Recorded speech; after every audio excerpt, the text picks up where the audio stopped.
Greg Mikowski, and today I'll be giving about a dozen slide presentation on how Kamanja enables faster data mining model deployment. So the audience is for modelers that want to more easily and quickly put models into production. So first I'll talk about a challenge, a particular use case at a fraud detection department for a financial services company, and then a solution that involves Kamanja and PMML. Then I'll close with an outline of a series of upcoming Kamanja demos, and I'll describe a specific next demo that's for a simple use case.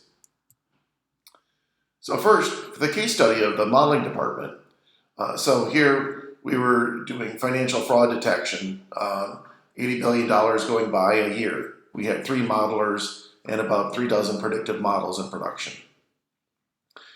So it was very high dollar and very high visibility to the clients. Now, we had a separate operations group that was involved in deploying the models. There was a lot of constraints putting on them, given the value of the money going through us. So, but they also put an awful lot of constraints on the model development group. And the operations had one process to deploy a regression model and a different technical process to recode a decision tree. So we had to take whatever we built the model in and completely recode it to meet the operations group standards. And that ended up taking about 2 months.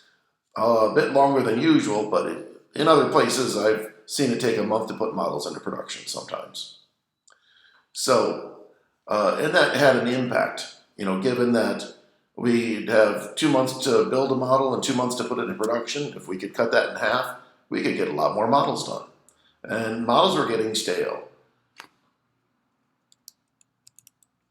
So some solution objectives. I wanted to look for a solution that could support easily a wider variety of algorithms and software packages. I didn't really want to be constrained just to 2 algorithms. It kind of feels like a speech impediment. I wanted to decrease time on putting the models into production. So, and in order to do these objectives, I was going to try and simplify things and take it out of the computer operations department and have the model productionizing go into the data mining group. So,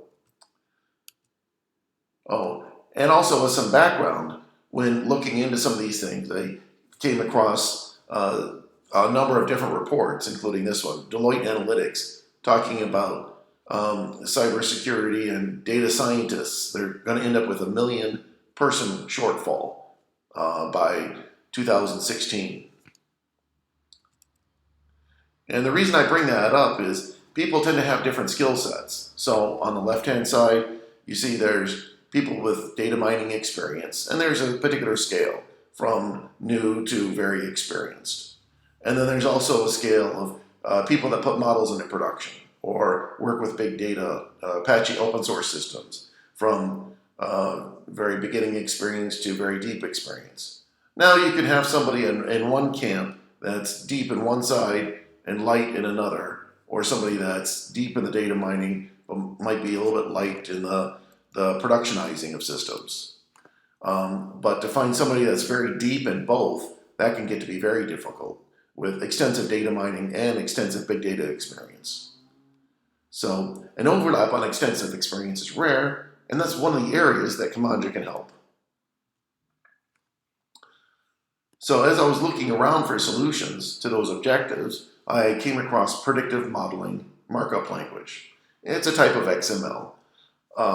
So just to walk you through how it gets used. So as a data miner, you go through the normal process of having training and testing data to build your, load that into your data mining software, and then train maybe 50 or 100 models, pick the best one, and then do a file, save as PMML. And so the PMML file would have the full model specification. So that's what you'd be doing during a training project phase. And this data mining tool would be called a PMML producer, since it's producing the PMML. Now, when you go into production, you're going to have scoring data that would be streaming in to a scoring engine. In this case, that can be Kamanja. And it can load that same PMML file and be a PMML consumer, which means it executes and runs the model, producing the one or more output fields or scores into your output data.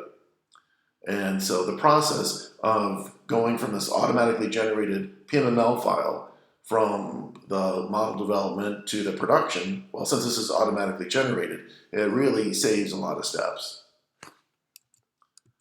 Oh, and another advantage is there's about 18 different data mining software companies that are PMML producers.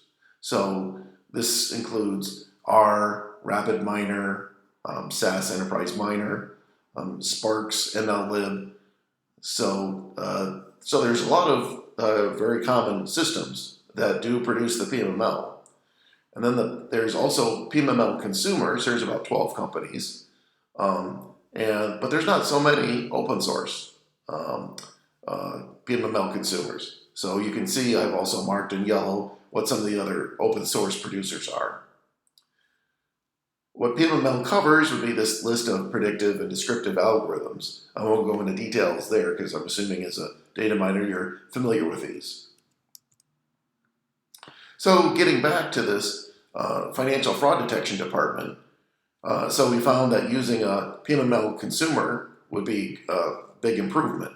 So I brought in SAS Enterprise Miner and R as PMML producers. And then we would score the models with a RESTful call to a PMML consumer. And so that ended up really saving us a lot of time. So the time to put models into production went from 8 weeks down to 2 to 5 days. And with ongoing experience and repetition, that can certainly get down much smaller than that. And also by supporting many more algorithms and software, then we ended up with more accurate models. You know, the general idea is there's no such thing as a silver bullet where one algorithm is the best at solving all problems. So having a wider range of things that you can try out and go through your scientific process of testing and evaluating, you can end up with some better models. So now I'll start talking about some upcoming series of demos and videos. So on these demos, we'll have different attributes going through.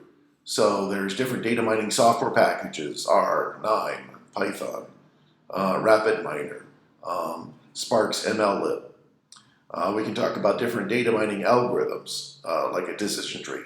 So, for example, the first data mining video will be using R and decision tree. So it's kind of like go through each list, pick one item.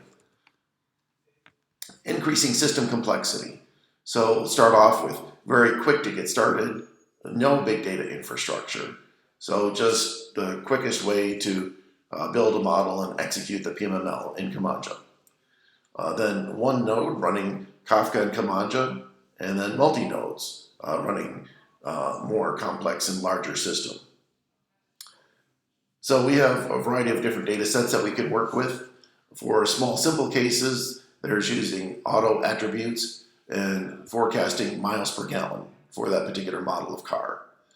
That's something where the fields are easy to understand.